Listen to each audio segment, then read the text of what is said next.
AP liquor scam కేసులో సంచలన విషయాలు వెలుగులోకి వచ్చాయి. వైసీపీ హయాంలో జరిగిన మద్యం కుంభకోణంలో కొత్త కోణాలు బయటపడుతున్నాయి. నిందితుల నివాసాలు, కార్యాలయాల్లో సోదాలు చేపట్టిన సిట్ అధికారులు భారీగా నగదు స్వాధీనం చేసుకున్నారు. రంగారెడ్డి జిల్లా శంషాబాద్ మండలం కాచారంలోని ఫామ్ హౌస్ లో అక్రమ మద్యం నగదును డంపును గుర్తించారు. మద్యం కేసు నిందితుడు రాజ్ కసిరెడ్డి సూచనతో 12 బాక్సుల్లో భద్రపరిచిన 11 కోట్ల నగదును అధికారులు సీజ్ చేశారు.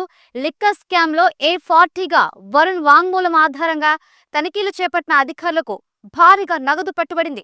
రాజ్ కసిరెడ్డి ఆదేశాలతో డబ్బు దాచినట్లు వరుణ్ చాణక్య అంగీకరించారు. సులోచన ఫామ్ హౌస్ తీగల బాలరెడ్డి పేరు మీద ఉన్నట్లు సిట్ అధికారులు గుర్తించారు.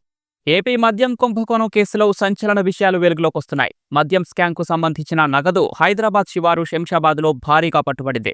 మద్యం కేసులోని 40వ నిందితుడిగా ఉన్న వరుణ్ పురుషోత్తం ఇచ్చిన సమాచారంతో 11 కోట్ల రూపాయలను సిట్ అధికారులు పట్టుకున్నారు.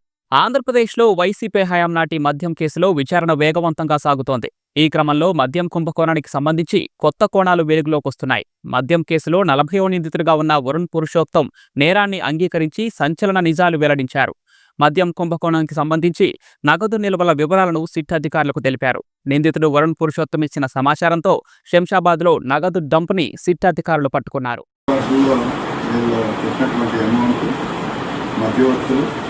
ఎవరైతే మనకి పెట్టామని చెప్పినటువంటి వరుణ్ కుమార్ గారు ఈ అప్పగెట్టిన ఈ గోడౌన్ పెట్టినటువంటి వినయ్ గారు అందరూ ఇక్కడే ఉన్నారు.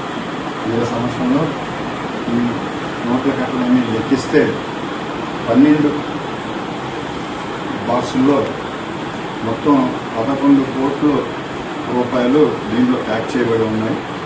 ఈ ప్యాక్ చేయబడినటువంటి 12 ఆసుపత్రులను మధ్యవర్తుల సమస్యల్లో వీటన్నిటిని ప్యాక్ చేసి వాటి మీద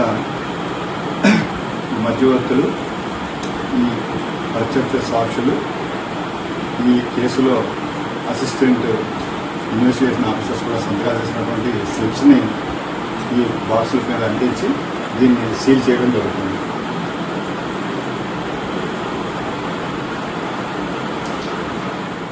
ताज़ा तरीन वीडियोज़ के लिए आप हमारे चैनल को सब्सक्राइब करें और देखते रहें पैगाम टीवी।